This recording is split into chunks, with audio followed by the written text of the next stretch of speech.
Sur le lac de Garde en Italie, la Dolce Vita peut tourner au cauchemar. Alors la police patrouille pour rappeler aux plaisanciers les règles de navigation.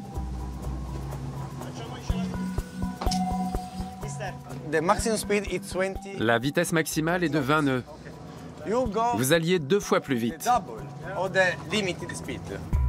Sur l'eau, les excès de vitesse et la consommation d'alcool peuvent avoir des conséquences dramatiques.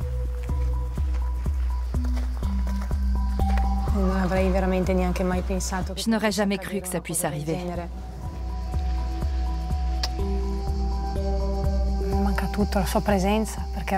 Il me manque tellement. On était très proches. On était tout le temps ensemble. Mon frère me manque plus que tout.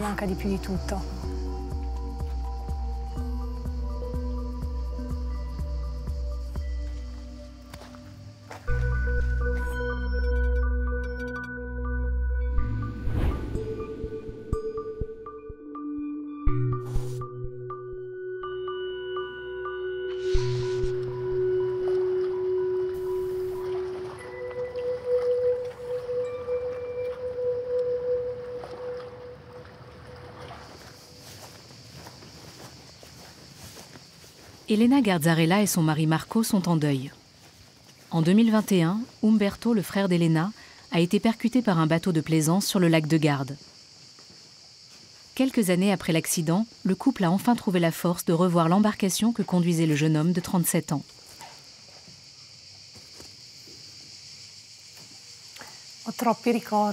Ça fait remonter plein de souvenirs. On a passé tant de bons moments sur ce bateau.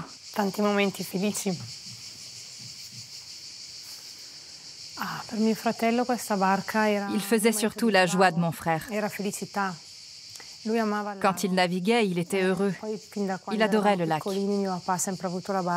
Quand on était enfant, on allait déjà sur l'eau. On a vécu tellement de moments heureux et de belles soirées sur ce bateau. Tout a basculé le 19 juin 2021. Alors qu'Umberto Garzarella naviguait sur le lac, en compagnie de Greta Nedrotti, une jeune femme de 24 ans, un autre véhicule leur a foncé dessus. À son bord, 2 touristes venus de Munich, vraisemblablement en état d'ébriété. Lancés à environ 20 nœuds, ils allaient 4 fois plus vite que la vitesse autorisée de nuit.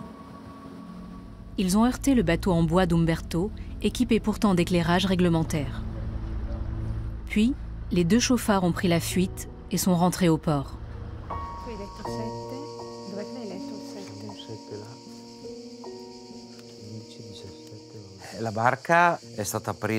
Il a été percuté exactement à cet endroit, au niveau de cette forme en V.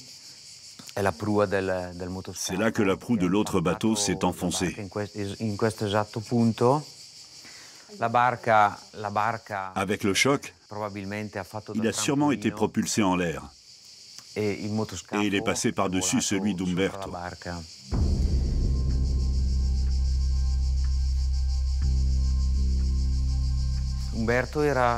Umberto était sur le côté.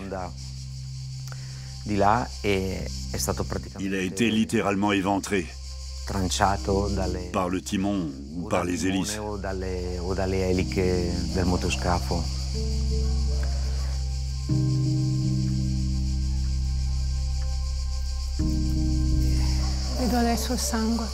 C'est la première fois que je vois ces taches de sang. Je ne savais pas qu'il y en avait de ce côté. Je pensais qu'Umberto était de l'autre côté. Je n'avais jamais vu ça avant.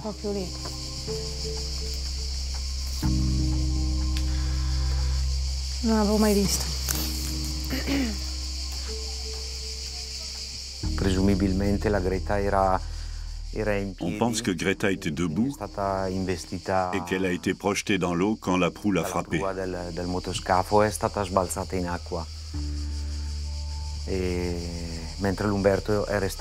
Umberto a été retrouvé le lendemain matin, quand son bateau a été ramené vers la côte.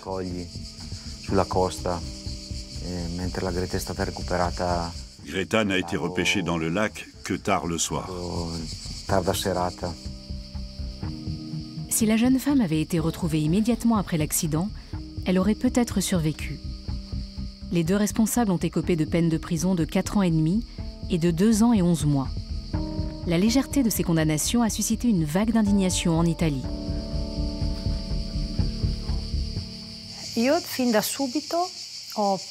J'ai tout de suite pensé que ce bateau devait devenir un symbole. Après le drame, il a contribué à l'adoption d'une nouvelle loi. Et il est devenu l'emblème du changement.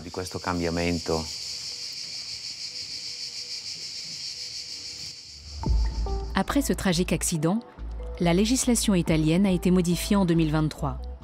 Un homicide involontaire est désormais passible des mêmes sanctions, qu'il soit commis sur l'eau ou sur la route. La peine peut aller jusqu'à 7 ans d'emprisonnement pour un délit de fuite, voire 18 ans en cas de conduite en état d'ivresse.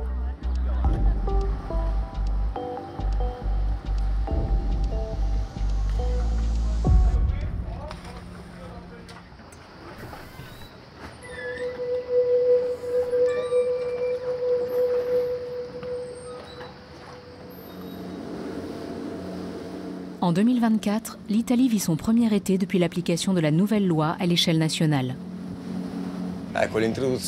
Maintenant, les blessures graves et les homicides involontaires commis sur l'eau sont considérés comme des délits. Les règles de la navigation de plaisance sont plus claires. Depuis l'accident, on patrouille davantage dans la région. On assure la sécurité de la zone et on fait de la prévention.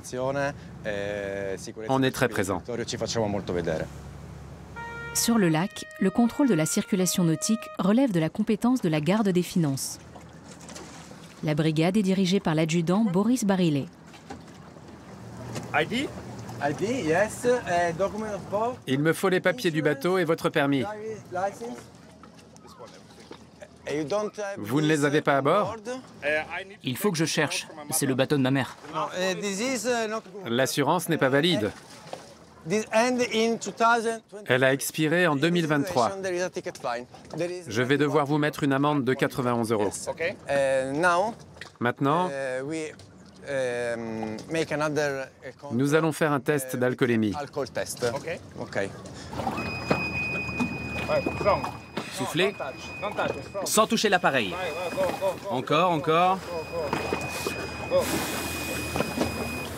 C'est bon.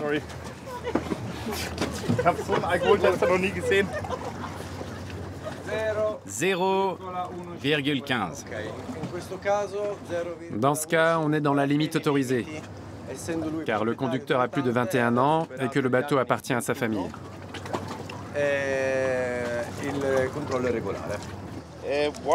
J'ai une question.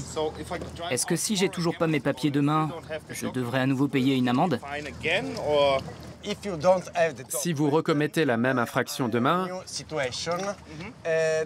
vous encourez une sanction maximale.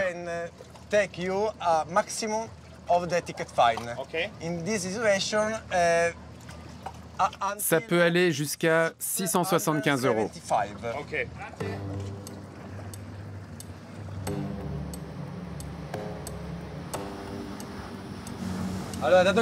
On va activer le radar.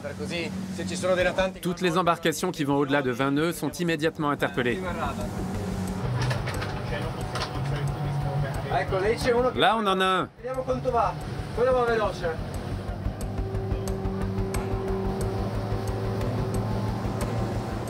La patrouille se lance à la poursuite d'un bateau de plaisance qui atteint les 40 nœuds, soit l'équivalent de 74 km/h.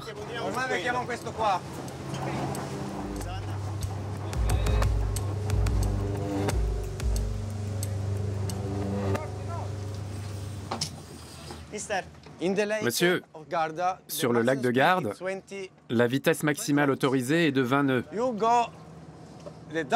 Vous alliez 2 fois plus vite. Veuillez me montrer les papiers du véhicule. Merci. Si vous payez tout de suite, l'amende sera de 173 €. Je vais vérifier les documents. Un instant. Les papiers de ce touriste danois ne sont pas en règle. Son bateau n'arbore pas le drapeau de son pays, comme l'impose la loi, l'équipement de sécurité est incomplet et il n'y a pas d'extincteur à bord. Au total, le pilote devra débourser près de 400 €.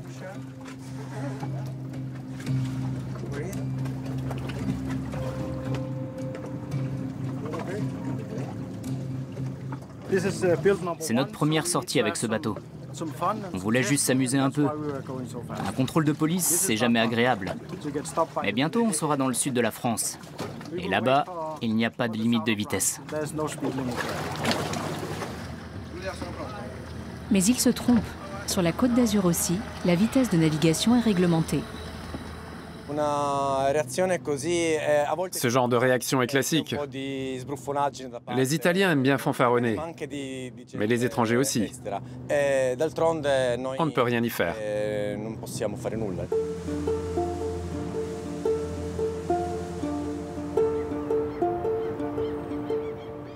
L'accident mortel qui a eu lieu en juin 2021 s'est produit près de Salo, la ville d'origine d'Elena Garzarella et de sa famille.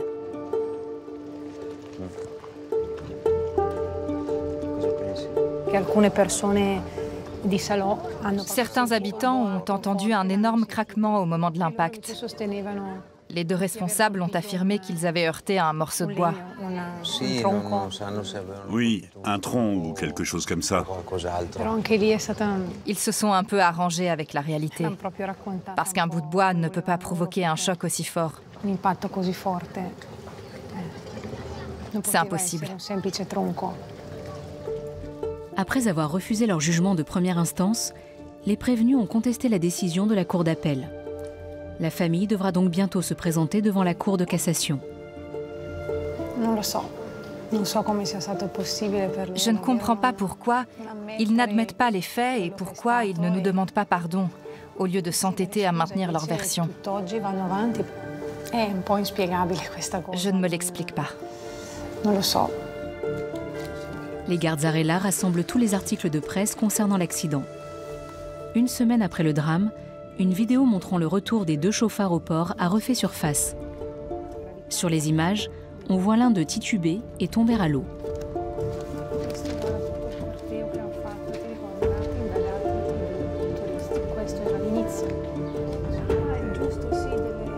Camilla Pasini, la mère d'Umberto et Elena, est gravement malade. Elle laisse à sa fille le soin de s'exprimer pour elle.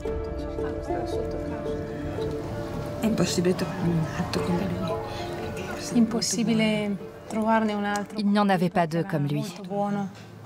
C'était quelqu'un de profondément bon, très sensible et toujours prêt à aider les autres. Encore aujourd'hui, 3 ans après, tout le monde se souvient de lui avec tendresse.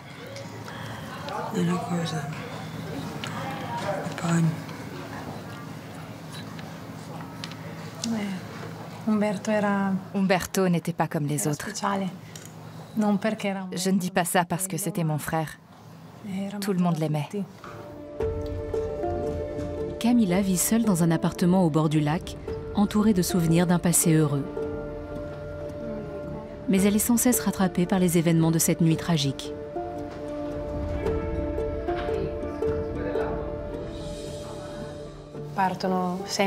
Dans le port, il y a souvent des bateaux qui partent à toute vitesse. Forcément, ces bruits lui rappellent ce qui est arrivé.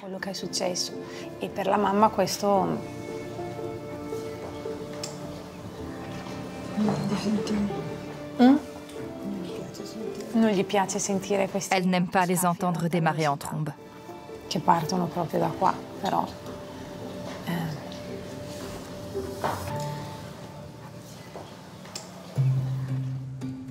Les conditions requises pour piloter un bateau à moteur ne sont pas les mêmes dans toute l'Europe. En France, le permis est obligatoire pour les navires de plus de 6 chevaux. En Allemagne, cette règle s'applique à partir de 15 chevaux dans la plupart des cas. En Italie, la législation est plus souple. Le plus gros danger ce sont les plaisanciers du dimanche. Car ici, en Italie, il n'y a pas besoin de permis en dessous de 40 chevaux. Des personnes inexpérimentées peuvent louer un bateau, mais elles ont beaucoup de difficultés à manœuvrer et à naviguer.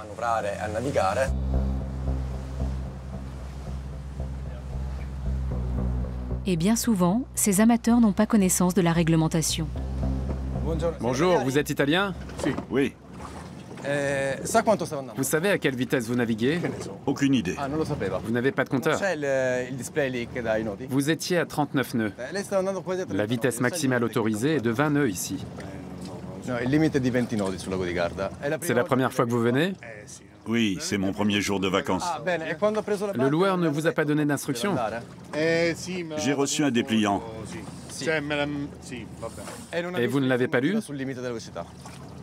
Non, je pensais que... Montrez-moi les papiers du véhicule, le contrat de location et votre pièce d'identité, s'il vous plaît.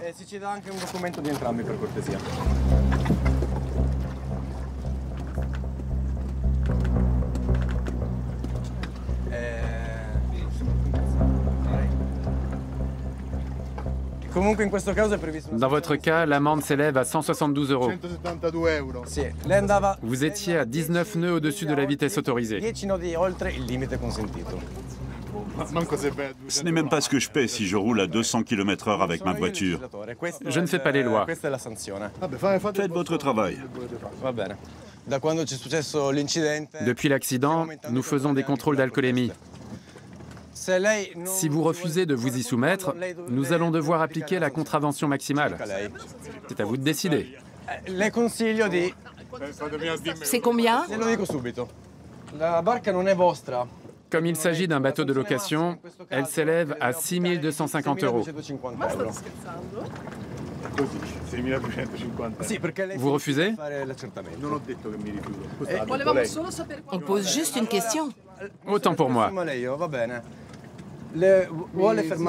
Je vais le faire. 172 €, c'est bien assez. Soufflez, s'il vous plaît. Plus fort. Encore.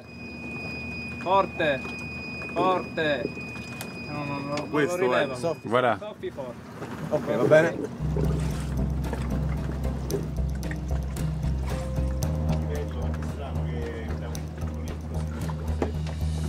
C'est bon? Non, car vous n'êtes pas sobre. Vous êtes à 0,11 grammes. Si c'était votre bateau, ça ne poserait pas de problème. Mais comme c'est une location... Je n'ai bu qu'une petite bière. Peu importe. Je vous explique simplement la loi. D'accord, faites ce que vous avez à faire. Je ne vais pas m'opposer à vous. Je ne dirai plus rien. Je vous mets une amende de 676 €.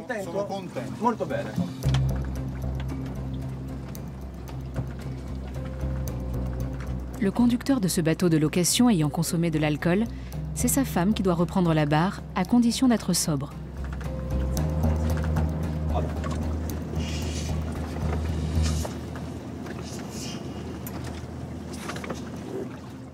Elle est à 0? Oui, c'est bon.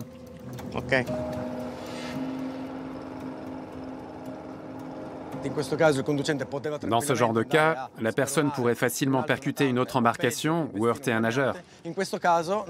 Heureusement qu'on est intervenu à temps et qu'on a pu l'intercepter.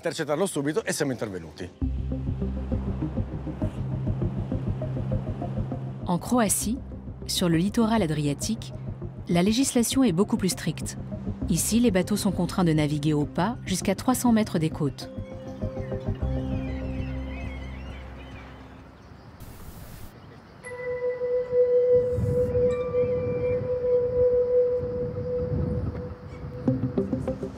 Le capitaine Goran Doric est chargé de veiller au bon respect du code maritime le long des rives de la péninsule d'Istrie. Il travaille pour la police des eaux depuis 25 ans. Sa patrouille et lui s'intéressent surtout aux embarcations en position de déjaugeage, les bateaux dont la coque s'élève sous l'effet de la vitesse. Si plus des 2/3 sont hors de l'eau, une amende est systématiquement appliquée.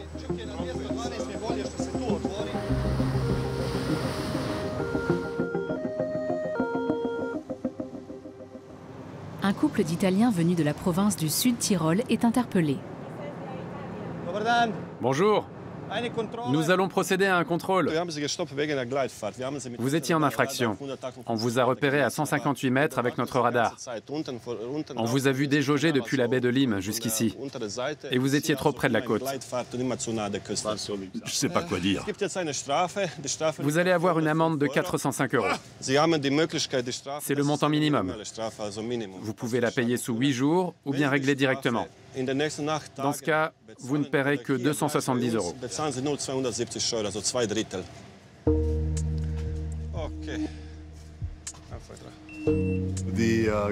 La vitesse est limitée à 5 nœuds, mais on devait être à environ 15 nœuds. Comme il n'y avait pas grand monde, c'est vrai qu'on allait un peu vite. On n'a pas fait attention. Merci et bonnes vacances. Au revoir.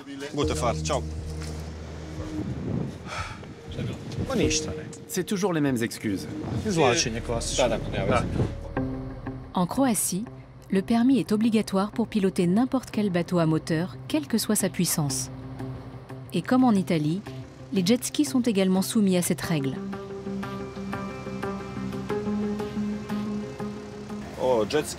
Les jet skis sont dangereux, car ils peuvent aller très vite. La plupart du temps, les gens veulent juste se montrer.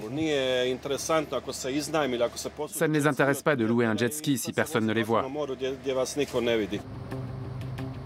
En haute mer, la vitesse n'est pas réglementée.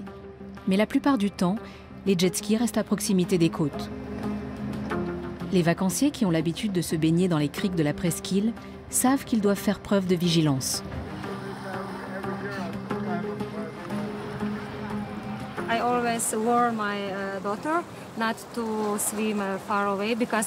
Je dis toujours à ma fille de ne pas trop s'éloigner du bord, parce que les bateaux et les jet skis vont souvent trop vite.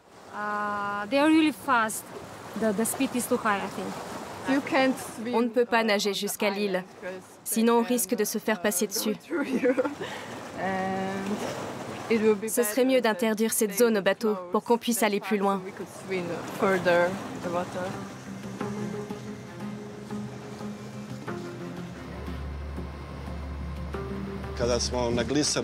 Quand un bateau déjauge, la visibilité du pilote est réduite. Même si ça dépend de la houle, ça peut arriver de ne pas voir quelqu'un qui nage à la surface. C'est pour ça que les gens doivent rester dans la zone de baignade et ne pas s'éloigner à plus de 100 mètres de la côte. Là, ils sont en sécurité. En 2000, un jeune Allemand de 26 ans a été tué par un bateau en plein bain de mer. Afin d'éviter ce genre d'accident, les nageurs aussi doivent respecter des règles strictes. Vous ne pouvez pas rester ici. Retournez dans la crique. Vous pouvez aller jusqu'à 100 mètres de la côte, mais pas plus loin. Cette famille s'en tire avec un simple rappel à l'ordre. Les baigneurs qui s'opposent aux instructions de la police de l'eau encourent une amende minimum de 70 €.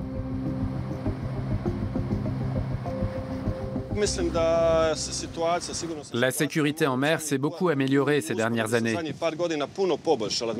Les gens sont plus prudents. Les conducteurs de bateaux et de jet ski se parlent entre eux et ils savent qu'il y a des contrôles. Ça les oblige à ne pas commettre d'infractions et à être plus attentifs aux autres.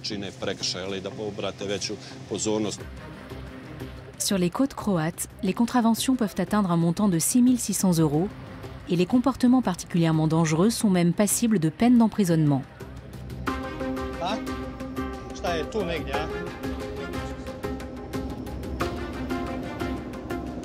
Il est à seulement 126 mètres.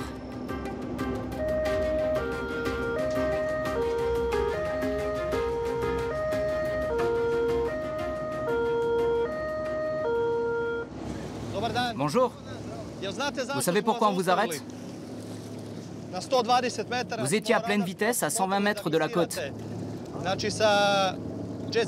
C'est interdit par la loi. Vous allez écoper d'une amende de 405 €.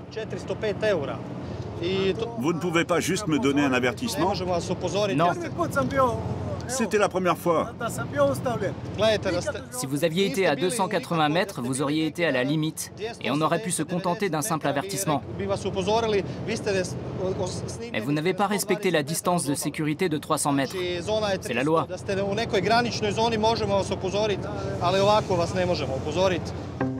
Ce plaisancier a emprunté le jet ski d'un ami pour faire une petite virée. Il ne s'attendait pas à recevoir une contravention aussi salée. Je fais attention, à cause des nageurs et des plongeurs. Mais c'est pas évident de se rendre compte de la distance par rapport à la côte. 400 €, je trouve ça trop cher. Je veux dire, je n'ai tué personne. En Croatie, la peine maximale pour un homicide involontaire dans le cadre d'un accident de navigation est de 10 ans, contre 18 ans en Italie.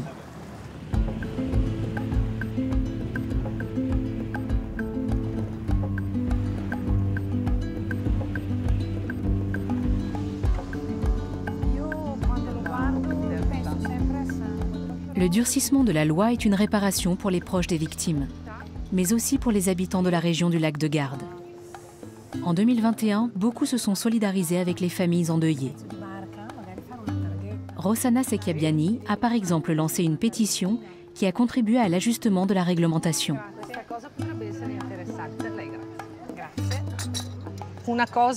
Quand on a atteint notre objectif, Elena m'a dit que cela avait donné un sens à la mort de son frère. Ça m'a beaucoup touchée.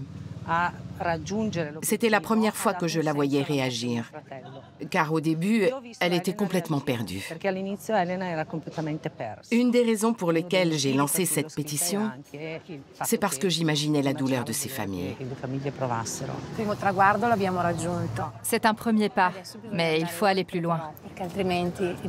On voudrait parvenir à ce que les usagers du lac respectent les règles de la même manière qu'ils le feraient sur la route. Ça améliorerait la situation. Et je suis convaincue qu'on peut y arriver. L'autre enjeu est de réussir à alourdir les sanctions sans ternir les séjours des vacanciers. Car le tourisme est un secteur économique important en Italie. À l'heure actuelle, le seuil d'alcoolémie est fixé à 0 g par litre de sang sur les bateaux de location et à 0,5 sur les embarcations personnelles. Le lac de Garde est un endroit très animé, avec beaucoup de discothèques, de bars et de restaurants. Les plaisanciers viennent sur la rive pour la soirée et ils repartent en bateau. Plusieurs bases de garde-côtes sont réparties autour du lac, tandis que 3 navires de la Garde des Finances patrouillent sur l'eau. Seul ce corps de police est habilité à procéder à des contrôles d'alcoolémie.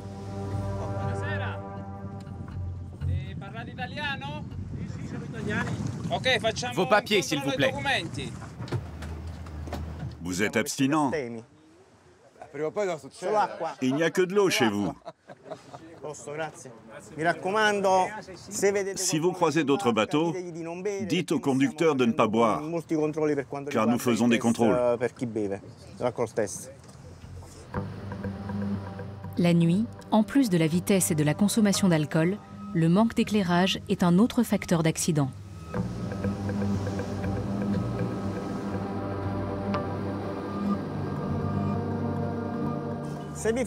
Arrêtez-vous, s'il vous plaît. C'est très dangereux de sortir sans lumière sur le lac à cette heure-ci. Vous pourriez vous faire percuter par un bateau. Vous mettez votre vie en danger. Pour limiter les comportements à risque, il faut renforcer les contrôles et miser sur la prévention plutôt que sur la répression. Nous devons être présents sur le lac pour que le message passe auprès des usagers et pour qu'ils soient bien conscients qu'il y a une surveillance.